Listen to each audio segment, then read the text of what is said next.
Ay mga kabanda, papakita ko ulit nga pala sa inyo yung aking palahi din na bantam. Medyo ano yan, malalaki na po sila eh.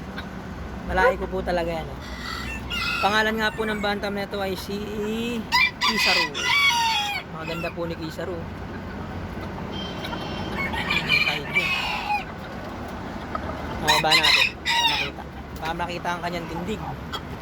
Yan po, napakaganda po ni Kisaru.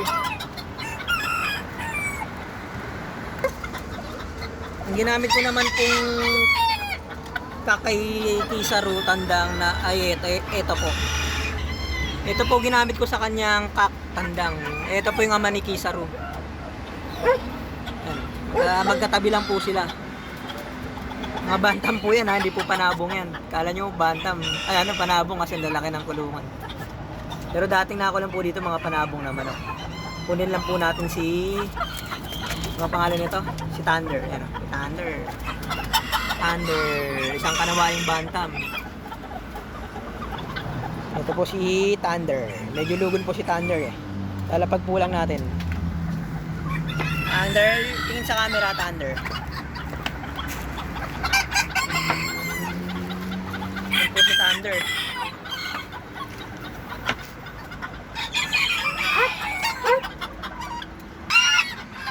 Ang ginamit ko pong inahin doon kay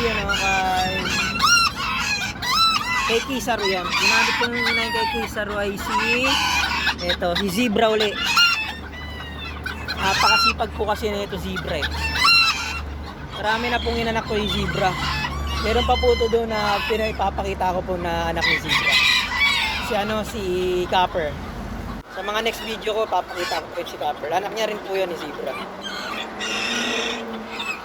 Pakagandang inahin po ni Zebra. Oh. Anit lang ang ulo. May halahi pong sirama to. Pasok na natin siya.